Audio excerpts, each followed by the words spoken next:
Baik, kita mulai saja ya. Assalamualaikum warahmatullahi wabarakatuh.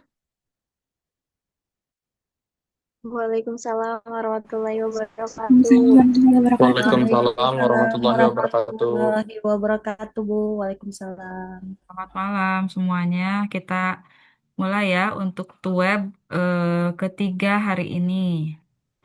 Nah, Baik, Bu. hari ini kita akan membahas terkait akuntansi perseroan karena berhubungan dengan tugas tiga itu berkaitan dengan akuntansi perseroan ya. Oke, ini karakteristik untuk perseroan.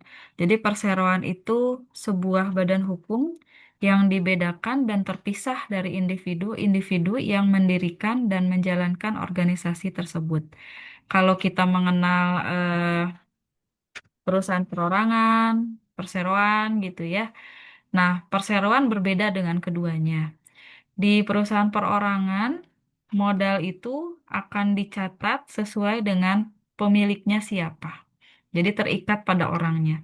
Begitupun dengan di perusahaan persekutuan, maaf ya, di perusahaan persekutuan. Nah, sama modal itu mengikuti atau diikuti dengan nama pemiliknya. Tapi berbeda dengan perusahaan perseroan. Modalnya itu bukan dalam bentuk modal seperti biasanya, tapi modalnya itu dalam bentuk saham gitu. Dan di penulisan saham itu tidak ada keterkaitan dengan nama pemiliknya. Jadi nama pemiliknya biasanya disertakan di surat-surat atau dokumen-dokumen yang terkait. Tapi kalau penulisan modalnya di laporan itu tetap namanya modal saham gitu ya, terlepas dari kepemilikannya punya siapa aja dan berapa persen gitu. Konsep entitas dalam akuntansi ini sangat diterapkan pada perusahaan perseroan, di mana harta pribadi itu terpisah dengan harta perusahaan. Dan ketika perusahaan mengalami kerugian, maka kerugiannya itu hanya sampai kepada aset yang ada di perusahaan, tidak sampai pemilik saham harus mengorbankan aset pribadinya. Seperti itu. Nah, kemudian sebagai badan hukum, perseroan harus tunduk pada ketentuan undang-undang yang berlaku di mana perusahaan tersebut didirikan, termasuk ketentuan membayar pajak atas laba yang dihasilkan organisasi. Jelas ya, karena rata-rata perusahaan perseroan itu adalah perusahaan yang basisnya itu mencari laba, sehingga otomatis harus membayar pajak. Seperti itu. Nah, ini karakteristik perseroan, ada public corporation dan non-public atau private corporation. Jadi, public corporation itu perseroan yang sahamnya diperdagangkan secara luas kepada masyarakat atau publik di bursa efek atau pasar modal. Nah, contohnya apa? Banyak ya di Indonesia. Rata-rata perseroan yang merupakan public corporation itu di belakang nama PT-nya ada kata TBK. Pernah lihat ya? Misalkan apa? PT Indosat Oredo Hutchinson, koma TBK. Nah, kalau ada TBK-nya di belakang, berarti ini termasuknya ke public corporation. Mereka memperdagangkan sahamnya di bursa efek. Nah, berbeda dengan public corporation, private corporation adalah perseroan yang sahamnya tidak diperdagangkan kepada publik, melainkan dimiliki oleh sekelompok kecil investor saja. Ini biasanya nggak ada embel-embel TBK di belakangnya, gitu ya. Dan ini cakupannya lebih sempit dibanding dengan public corporation. Selanjutnya, karakteristik perseroan yang lain, sebagai badan hukum yang terpisah dan dibedakan dari pemiliknya, perseroan bertindak atas namanya sendiri, bukan atas nama investornya. Tadi ya, penerapan konsep entitas dalam perseroan. Jadi ketika dilakukan kebijakan dan lain sebagainya, itu bukan atas nama investor, tapi atas nama perseroan. Ya, di dalam perseroan kita mengenal ada RUPS atau Rapat Umum Pemegang Saham, di mana RUPS adalah pemegang kebijakan tertinggi. Jadi berbeda dengan perusahaan perseorangan maupun persekutuan yang kebijakan tertinggi itu dimiliki oleh pemilik atau manajemen.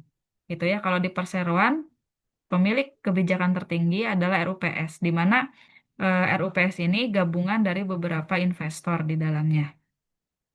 Selanjutnya, perseroan atau perusahaan dapat membeli, memiliki, dan menjual properti atas namanya sendiri. Lalu, para pemegang saham memiliki kewajiban yang terbatas sesuai dengan jumlah kepemilikan sahamnya. Jadi, ada eh, ketentuan umum ya. Kalau misalkan memiliki saham suatu perusahaan di bawah 20% kepemilikan, maka investor ini hanya bisa memberikan eh suara ya. Oh sorry, yang kurang dari 20% itu tidak memiliki hak suara ataupun hak pilih gitu di dalam RUPS atau Rapat Umum Pemegang Saham. Tapi kalau kepemilikan sahamnya di antara 20 sampai 40%, nanti investornya punya hak menyampaikan apa? Suara eh, maupun hak pilih gitu ya, hak suara terutama ya. Jadi di 20 sampai 40% investornya punya hak suara di RUPS. Nah, kalau kepemilikannya di atas 50%, maka investornya ini memiliki hak suara, hak pilih dan bisa mengambil kebijakan atau keputusan dari rapat umum pemegang saham. Jadi memang kewajibannya pun terbatas pada kepemilikan saham. Semakin besar sahamnya, maka kewajibannya akan semakin tinggi. Kreditur hanya berhak atau memiliki klaim terhadap aset perusahaan saja, bukan atas harta pribadi pemegang saham. Nah, selanjutnya karakteristik lainnya, dalam kasus kebangkrutan perseroan, secara hukum kerugian keuangan yang akan menjadi tanggungan pemegang saham adalah hanya sebatas pada jumlah investasi modal yang telah disetornya ke dalam perseroan. Seperti tadi yang sudah saya bahas, bahwa ketika terjadi kebangkrutan, harta pribadi itu tidak akan ikut terseret, tapi cukup sampai kepemilikan aset di perseroan tersebut yang terseret untuk menutupi kebangkrutan. Tuh. Selanjutnya kepemilikan perseroan terbagi dalam bentuk lembar saham. Jelas ya karena sahamnya dalam bentuk apa modalnya dalam bentuk saham atau sero. Kemudian pemegang saham adalah orang yang membeli dan memiliki saham perseroan. Pemegang saham dapat melepas seluruh atau sebagian kepemilikannya dalam perseroan dengan cara menjual sahamnya. Gitu. Nah, ini prosedur pembentukan perseroan. Jadi diawali dengan mengajukan aplikasi ke negara, ya. Kemudian setelah pengajuan aplikasi disetujui, negara akan mengeluarkan piagam atau akta pendirian perusahaan. Lalu setelah memperoleh akta pendirian, pendiri perusahaan menyiapkan AD atau ART, ya, anggaran dasar atau anggaran rumah tangga perusahaan. Jadi pendaftaran perseroan itu tidak eh, tidak disebut mudah sekali tidak, disebut sulit sekali juga tidak. Apalagi sekarang ya, ketika kita mau membuat PT sudah ada aplikasinya, tinggal kita masukkan PT-nya apakah PT seperti apa, jenis usahanya apa. Tapi satu catatannya ketika kita membuat PT saat ini, namanya itu harus nama yang tidak sama dengan yang lainnya. Jadi nggak boleh ada yang namanya sama. Jadi harus ada ciri khas namanya apa. Nah, itu baru nanti akan diterima oleh aplikasinya. Tapi kalau ada PT dengan nama yang serupa, biasanya ditolak ya untuk penamaannya oleh aplikasi untuk mendaftarkan PT.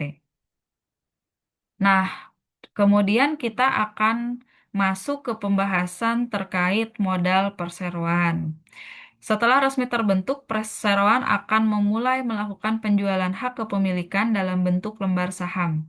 Jika perseroan hanya memiliki satu jenis saham atau satu kelas saham, maka saham tersebut dinamakan saham biasa. Jadi di PT itu ada dua jenis saham, ada saham biasa dan saham preferen.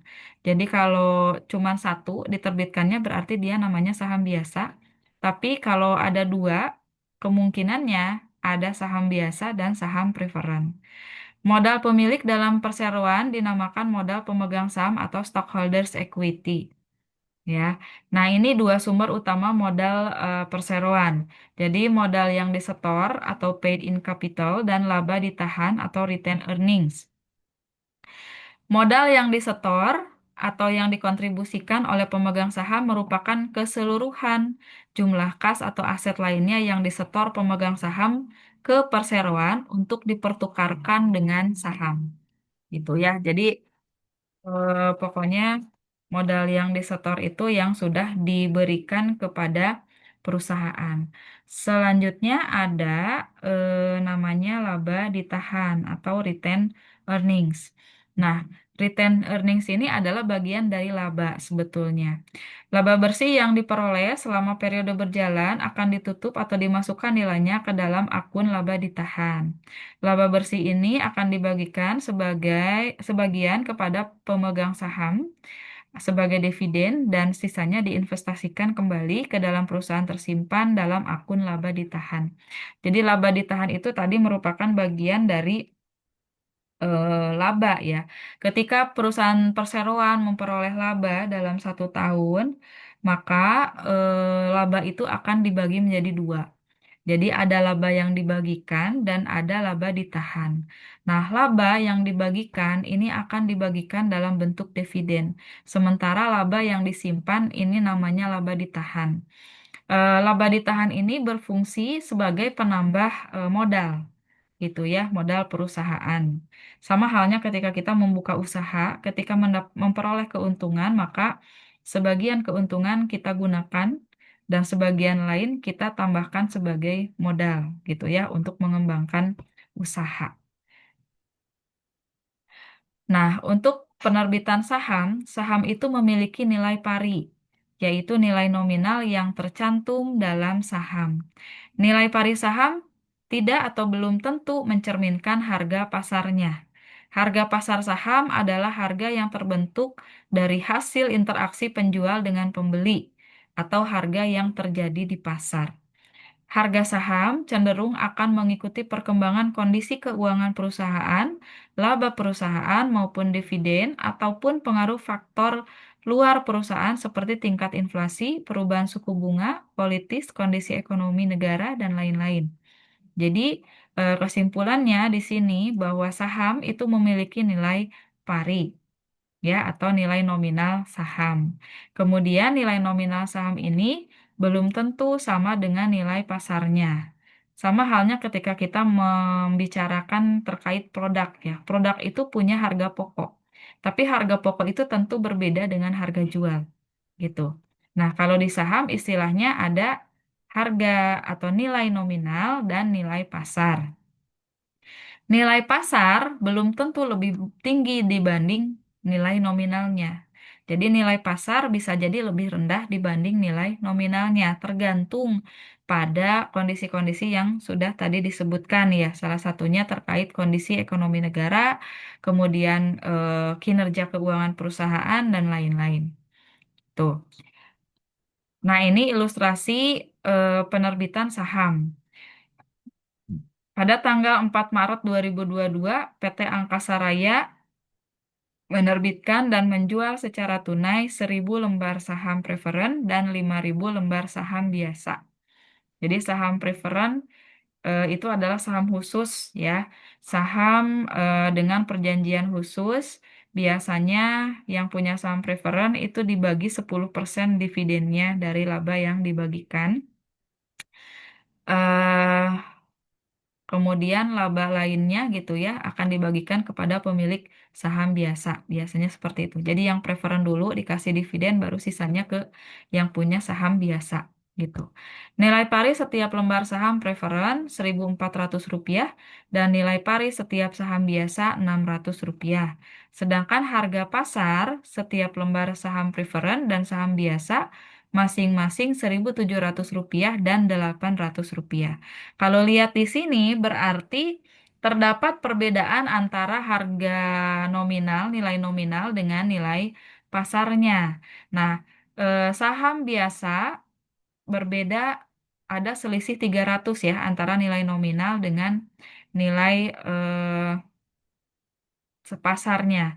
Sedangkan saham biasa itu selisihnya 200 antara nilai nominal dengan nilai pasarnya. Jumlah saham yang diotorisasi sebanyak 3.500 lembar untuk saham preferen dan 8.000 lembar untuk saham biasa. Sepanjang periode tidak ada jumlah saham yang ditarik kembali dari tangan pemegang saham. Nah, cara pengerjaannya seperti ini. Jadi, eh, kita akan jurnal gitu ya, akan jurnal terkait dengan penerbitan saham tadi gitu. Nah, kita lihat di sini ada nilai pari saham preferen atau nilai nominalnya. Tadi yang diterbitkan adalah 1.000 lembar, dikali nilai nominalnya 1.400 per lembar, maka totalnya 1.400.000. Sementara harga jual saham preferen itu kita kalikan yang diterbitkan tadi 1.000 lembar dikali harga jualnya 1.700 rupiah gitu ya. Jadi totalnya 1.700.000 rupiah. Nah, antara nilai nominal dengan nilai jual itu memiliki perbedaan sebanyak 300.000 rupiah. Nah, yang 300.000 rupiah ini kita sebut sebagai agio saham. Ya, jadi kalau harga jual di atas, kalau nilai jual di atas nilai nominal, berarti dia akan memunculkan agio saham atau nilai tambah gitu ya. Tapi kalau nilai pasar di bawah nilai nominal, maka akan terjadi disagio saham atau penurunan nilai. Gitu ya. Jadi di saham pun sama. Kalau lebih disebut agio, kalau kurang disebut disagio. Kalau biasanya kita sebut yang lebih itu laba, yang kurang itu rugi gitu ya. Tapi kalau dalam transaksi saham, yang lebih itu dikatakan agio dan yang kurang itu dikatakan disagio. Nah, ini terjadi di soal ini terjadi agio ya. Ada selisih lebih antara nilai pasar dengan nilai nominalnya. Lalu kita akan lihat untuk perhitungan nilai pari saham biasa. Tadi yang diterbitkan 5.000 lembar dikali eh, nilai apa? Nominalnya itu 600 per lembar, maka total nilai pari saham biasa adalah 3 juta, sementara harga jualnya 4 juta gitu. Jadi terdapat kelebihan. Nah, kelebihannya itu 1 juta. Ini juga disebut sebagai agio gitu ya. Agio saham. Nah, kas masuk yang diterima perusahaan dari penjualan saham ini nilainya kita jumlahkan tadi harga jual saham preferen dengan saham biasa ya. Jadi yang saham preferennya tadi 1.700.000 kita tambahkan dengan 4 juta. Nah, ini totalnya untuk kas yang masuk adalah 5.700.000. Gitu, 5.700.000. Lalu kita akan jurnal gitu ya, akan melakukan penjurnalan. Nah, karena ini transaksinya adalah transaksi penjualan saham, maka ketika saham dijual akan ada kas yang masuk. Kas yang masuk itu sesuai dengan nilai jual saham, baik saham preferen maupun saham biasa. Nah, total harga jualnya itu adalah 5.700.000 yang sudah kita hitung tadi. Ini kelebihan nol ya, satu. 5.700.000. Kemudian saham preferen yang kita catat di sini adalah saham preferen sesuai dengan nilai nominalnya. Gitu. Di sini kan nilai parinya 1.400.000. Nah, kita masukkan ke sini 1.400.000. Kemudian untuk saham biasanya tadi eh nilai parinya adalah 3 juta, maka kita masukkan juga 3 juta rupiah di kredit. Nah, kemudian agionya juga kita akan akui. Jadi kalau agio itu bertambahnya di sebelah kredit, sementara disagio akan bertambah di sebelah debit. Nah, karena ini dua-duanya adalah agio, maka dua-duanya akan kita simpan di sebelah kredit, baik untuk preferen yang nilai agionya 300.000 dan yang saham biasa nilai agionya 1 juta. Sehingga debit dan kreditnya sama-sama 5.700.000 rupiah gitu ya. Ini untuk transaksi ilustrasi transaksi pertama terkait penerbitan atau penjualan saham. Selanjutnya eh melanjutkan ilustrasi satu sebelumnya. Jika pada akhir tahun 2022 perusahaan PT Angkasa Raya memiliki laba ditahan sebesar 40 juta, maka bagian modal pemegang saham yang akan tampak dalam neraca perusahaan dibagi modal menjadi sebagai berikut. Nah, ini neraca atau laporan posisi keuangan PT Angkasa tadi setelah melakukan transaksi penjualan saham preferen dan biasa gitu ya. Di sini ada modal sahamnya. Jadi modal saham yang preferen kita masukkan nilai nominalnya 1.400.000. Begitu juga yang biasa kita masukkan 3 juta untuk nilai nominalnya ya. Jadi total modal saham adalah 4.400.000. Lalu kita tambahkan agio antara saham preferen dengan biasa sejumlah 1.300.000. Maka total modal yang disetor adalah 5.700.000 gitu. Dan ditambah laba ditahan 40 juta, maka total modal pemegang saham adalah 45.700.000 rupiah. Jadi kita tinggal masuk-masukin aja transaksi penjualan tadi gitu ya, antara nilai nominal saham dengan agionya. Kalau disagio gimana ya? Berarti kalau disagio nanti sifatnya mengurangi total modal saham. Sebaliknya dari ini ya. Selanjutnya, tampilan neraca yang hanya sebagian di atas, yang hanya menampilkan bagian modal pemegang saham saja merupakan laporan modal pemegang saham. Itu tadi ilustrasi yang pertama sudah selesai ya. Kita maju ke ilustrasi kedua untuk penerbitan saham. Saham dapat diterbitkan atas dasar pesanan, misalkan di akhir tahun 2022 PT Angkasa Raya menerima pesanan saham biasa sebanyak 2.000 lembar dengan harga pesanan Rp770 per lembar. Nilai pari saham tersebut Rp600 per lembarnya. Dalam hal ini, perusahaan menerima uang muka sebesar 30% dari total harga pesanan. Sisanya 70% akan diterima pelunasannya pada tanggal 7 Januari 2023. Berarti lintas tahun ya. Jadi kalau ilustrasi pertama kan tidak lintas tahun. Nah, kalau yang sekarang lintas tahun. Terjadi transaksinya di 2022, tapi penyelesaian transaksinya di 2023. Kita lihat cara pengerjaannya. Nah, ini ayat jurnal akhir tahun 2022. Jadi nilai pesanan sahamnya adalah 2.000 lembar, tadi 2.000 ya.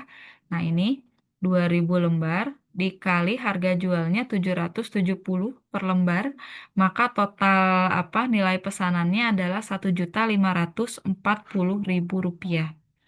Kas yang diterima ada uang mukanya tadi 30%, maka 30% kita kalikan dengan 1.540.000 menghasilkan angka 462.000. Kemudian sisa pesanan yang belum terbayar berarti kita tinggal kurangkan tadi total nilai pesanan dengan DP-nya gitu ya. Jadi 1.540.000 dikurangi 462.000 hasilnya adalah 1.078.000. Nah, kemudian nilai jual saham biasa yang dipesan itu 2.000 lembar tadi nilai jualnya kali 770 maka totalnya 1.540.000. Sementara nilai parinya tadi per lembar adalah 600 maka kita kalikan dengan 2.000 hasilnya adalah 1.200.000. Nah, antara nilai jual dengan nilai pari ini memiliki kelebihan Rp170 per lembar gitu ya. Maka agio sahamnya adalah 340.000.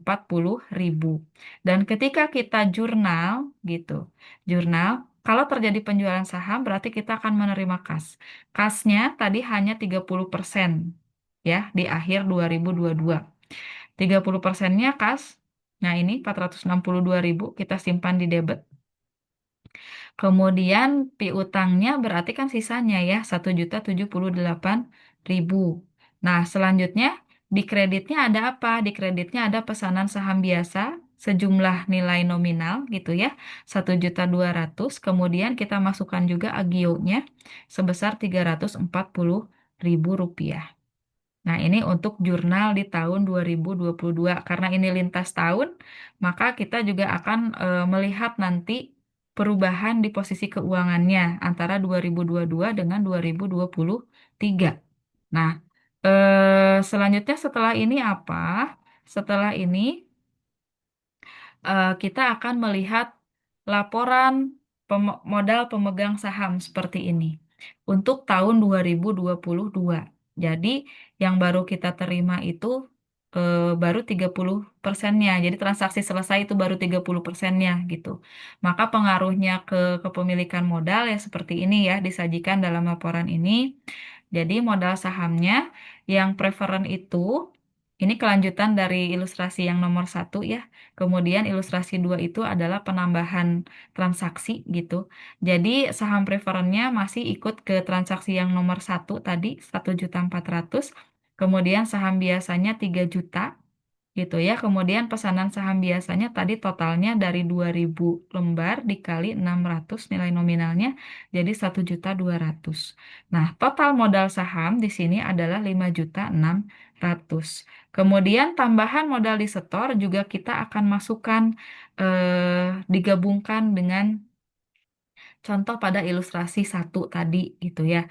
Untuk saham preferen tadi agionya masih 300, sementara saham biasa yang tadinya agionya 1 juta maka bertambah menjadi 1.340.000 karena dijumlahkan dengan agio untuk transaksi yang baru tadi, transaksi yang kedua gitu ya. Jadi 1.340.000. Total tambahan modal di setor adalah 1.640.000. Kemudian dikurangi piutang pesanan saham biasa 1.078.000. Kenapa dikurangi? Karena belum selesai transaksinya, maka kita kurangkan dulu. Sehingga total modal di setornya adalah 6.162.000. Dan ditambah laba ditahan tadi 40 juta, maka total modal pemegang sahamnya adalah 46.162.000. Gitu. Jadi antara soal satu dengan soal kedua itu berkesinambungan gitu ya. Nah, selanjutnya tanggal 7 Januari 2023 ayat jurnal yang diperlukan untuk mencatat pelunasan pesanan saham biasa dan penerbitan saham tersebut adalah sebagai berikut. Kalau ini untuk pelunasan kemudian penerbitan saham gitu. Jadi pelunasan itu sejumlah yang belum dilunasi 1.078.000. Maka ketika terjadi pelunasan kita tambahkan di kas. Kasnya di debit ya 1.078.000 dan piutang pesanan sahamnya akan berkurang di sebelah kredit sebesar 1.078.000 gitu. Nah, sementara untuk penerbitan sahamnya kurang lebih seperti ini penerbitannya di jurnalnya ya, di jurnal yang kedua. Di debit kita simpan pesanan saham biasa, di kreditnya saham biasa sebesar 1.200.000. Saham adalah bentuk modal, jadi akan bertambah di sebelah kredit. Nah, ketika terjadi penerbitan saham gitu ya, jual belinya sudah sah, maka saham biasanya akan kita simpan di sebelah kredit karena artinya modal bertambah gitu. Sementara pesanan saham biasanya kita akan simpan di debit supaya nol nanti jumlahnya gitu. Maka setelah pelunasan laporan modal pemegang saham yang kita buat akhir bulan 31 Januari 2023 atau yang dapat juga kita lihat dalam neraca per 31 Januari 2023 di bagian modal pemegang saham sebagai berikut. Nah, kita buatkan lagi laporan modal pemegang saham khusus untuk tanggal 31 Januari 2023 gitu. Perbedaannya apa? Perbedaannya terletak pada kalau tadi kan dikurangkan dengan yang belum lunas ya 1.078.000. Maka kali ini kita tidak akan kurangkan gitu. Jadi penyajiannya saham preferen itu tetap 1.400.000, saham biasanya kita tambahkan di ilustrasi yang pertama 3 juta ya, ditambah 1.200.000, jadi totalnya adalah 4.200.000 sehingga total modal sahamnya adalah 5.600.000. Kemudian tambahan modal di setornya masih sama dengan laporan yang tanggal 31 Desember 2022. Nah, ini masih total tambahan modal di setornya 1.640.000. Jadi total modal di setornya adalah 7.240.000 ditambah laba ditahan 4 juta, maka total modal pemegang sahamnya adalah 47.240.000. Gitu. Nah, sampai di situ ya materi kita hari ini tidak banyak. Ada yang mau didiskusikan sebelum saya lanjutkan ke pembahasan tugas 3 ya. Silakan. Kalau ada yang mau didiskusikan terlebih dahulu.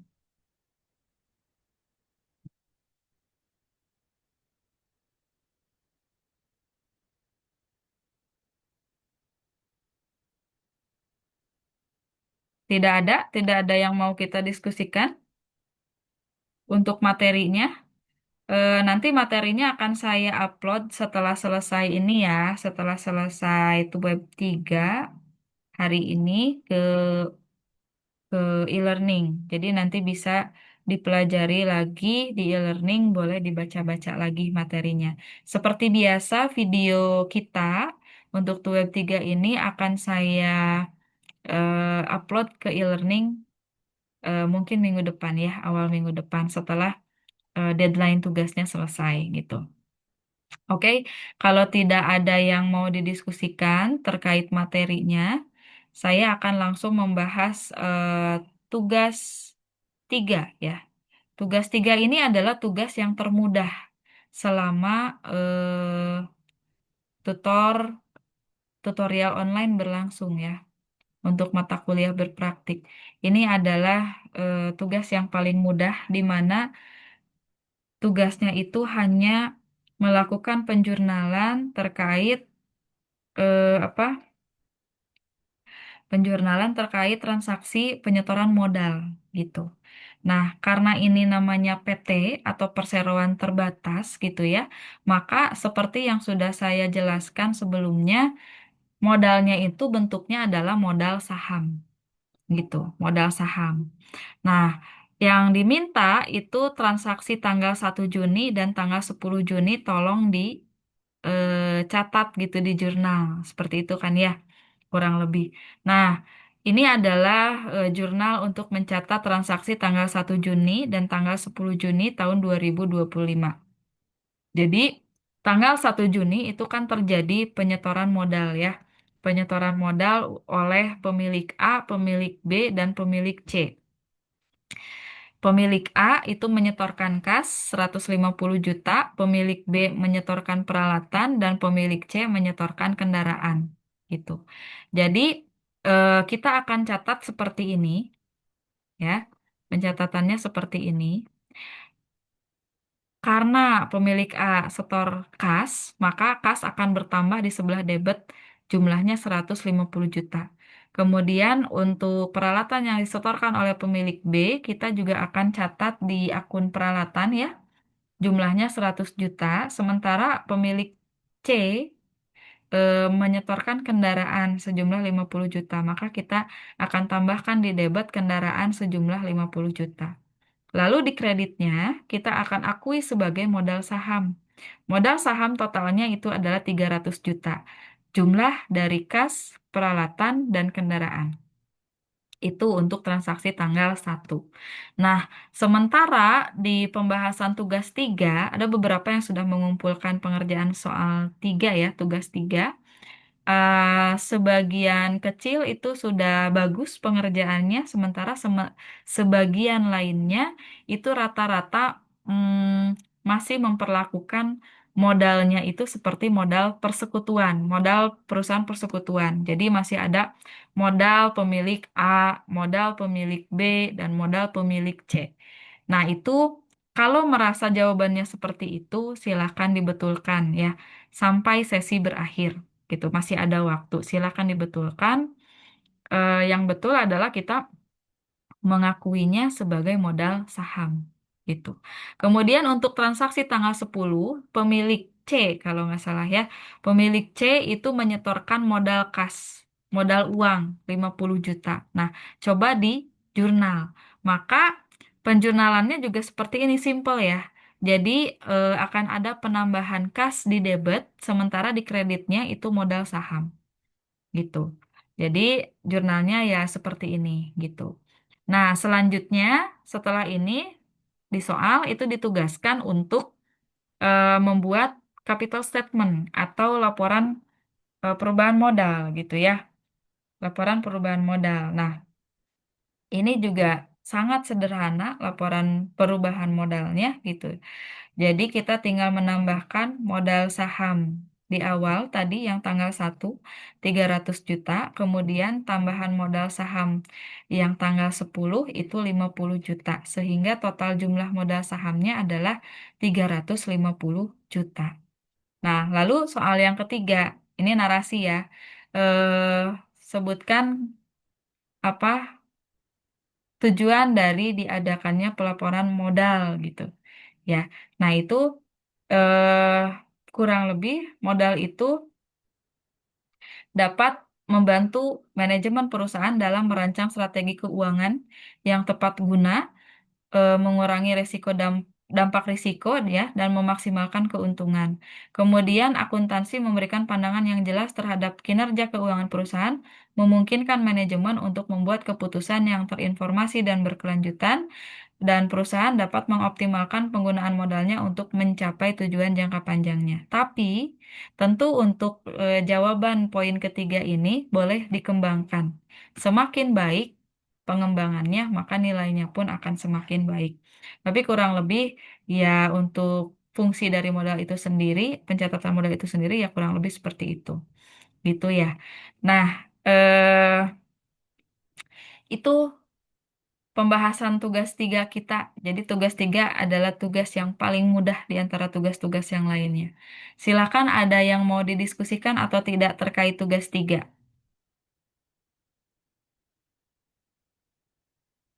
Halo, ada tidak yang mau didiskusikan terkait tugas tiga?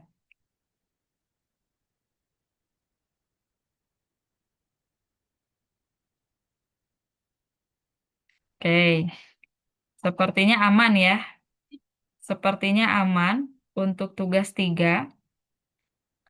Nah, itu mungkin yang bisa saya sampaikan untuk web 3 malam ini ya. Kalau ada yang mau didiskusikan, boleh silahkan. Tapi kalau sudah cukup atau bahkan mau berdiskusinya di di kolom diskusi di e-learning juga boleh, silahkan.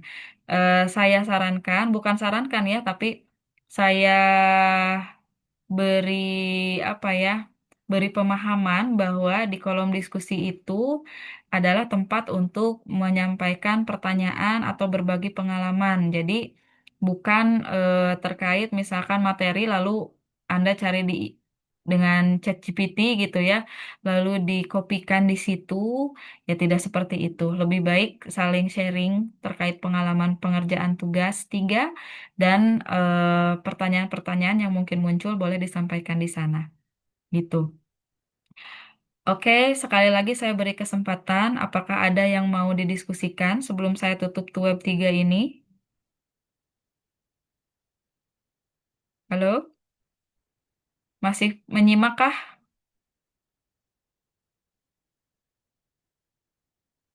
Oke. Kalau tidak ada, karena di sini tidak ada yang menanggapi, mudah-mudahan masih menyimak ya. Sekian Ya dulu masih Bu ya. menyimak. Ada tidak yang mau didiskusikan? Cukup? Oke. Cukup, Bu. Oke. Bu. Oke, baiklah. Kalau cukup, sekian ya untuk web kita malam ini. Semoga membantu. Jangan lupa tugasnya dikerjakan sesuai dengan arahan tadi sampai dengan sesi terakhir ya. Nanti di minggu depan mungkin sesinya akan berakhir. Dimanfaatkan betul. Kalau misalkan ada yang harus diperbaiki jawabannya juga masih ada kesempatan. Silakan manfaatkan dengan baik. Terima kasih teman-teman untuk perhatiannya. Sampai jumpa di sesi-sesi berikutnya ya, karena ini juga web sesi terakhir. Jadi saya mohon maaf jika selama pelaksanaan tutorial online ini memberikan masukan yang kurang baik atau perkataan dan perbuatan saya tidak mencerminkan etika yang baik. Terima kasih untuk perhatiannya sekali lagi. Saya tutup pertemuan web malam ini. Assalamualaikum warahmatullahi wabarakatuh. Selamat malam semuanya. Waalaikumsalam Waalaikumsalam warahmatullahi warahmatullahi wabarakatuh. Warahmatullahi wabarakatuh. wabarakatuh. Terima kasih Bu. Terima kasih, Bu. Ya, Terima kasih Bu. sama-sama. Bu.